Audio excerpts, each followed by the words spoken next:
हंसमुख नानी। एक गांव में एक बहुत ही हंसमुख नानी रहते थे।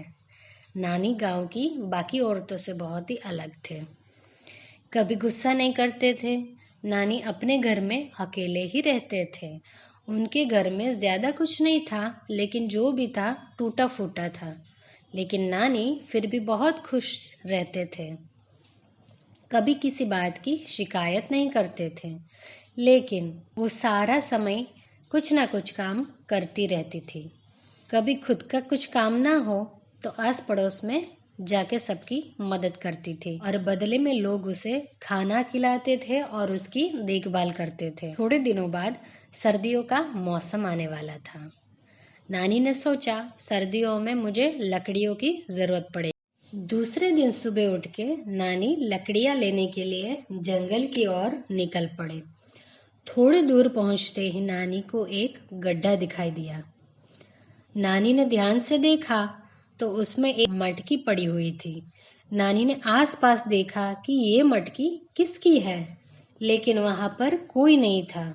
नानी ने जब मटकी को खोल के देखा तो उसमें बहुत सारा सोना था। नानी देखते ही बहुत खुश हुए और बोले, अरे मेरे अच्छे नसीब।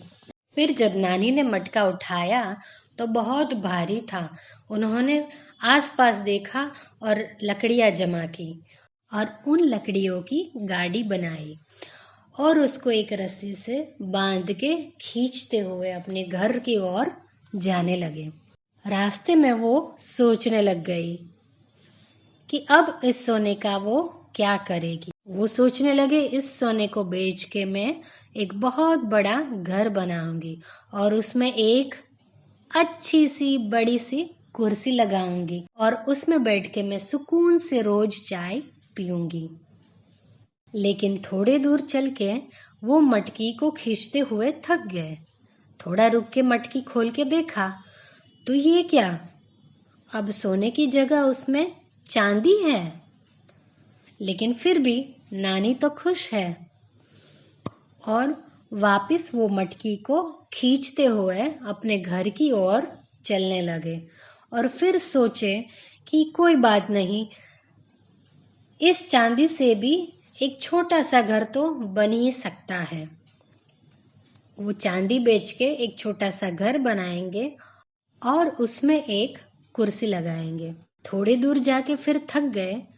रुक के उन्होंने मटकी में देखा तो ये क्या, उसमें अब चांदी की जगह लोहा है।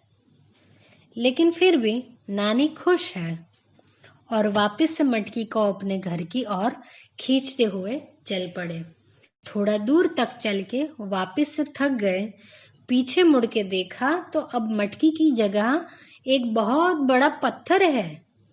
लेकिन नानी फिर भी खुश है और सोचने लगे, बड़ी कुर्सी तो नहीं ले पाऊंगी, लेकिन ये पत्थर को मैं कुर्सी बना के उस पे बैठ के सुकून से चाय पीऊंगी। जैसे ही घर पहुंचे कि पत्थर की जगह एक अजीब सा गुस्सेल आंखों वाला रुई का गोला दिखा।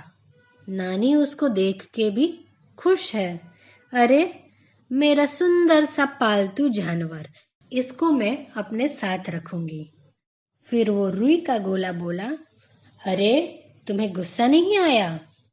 सोने की जगह मैंने उसको चांदी बना दिया और फिर चांदी की जगह मैंने उसको लोहा बनाया और फिर लोहे की जगह मैंने एक पत्थर बना दिया।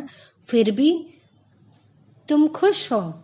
नानी ने बताया, नहीं, पत्थर भी मेरे बैठने के काम आएगा तो मैं उससे भी खुश हूँ। फिर वो रुई का गोला अचानक से गायब हो गया।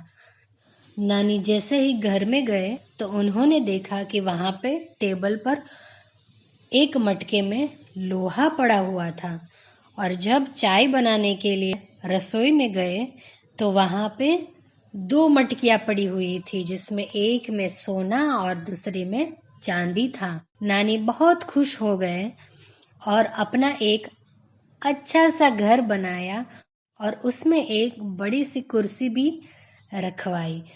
जिसमें बैठ के नानी हर रोज चाय पियेंगे। और नानी ने सोने का एक एक टुकड़ा आस पड़ोस में सबके दरवाजे के बाहर भी छोड़ दिया, ताकि जब वो लोग ये सोने का टुकड़ा देखे तो वो भी खुश हो जाए। इस तरह से नानी से हमें सीख मिलती है कि हमारे पास जो भी थोड़ा बहुत रुपया पैसा है उसमें हमें खुश रहना चाहिए और दूसरों के साथ उसको बांट के उसे भी खुश रखना चाहिए।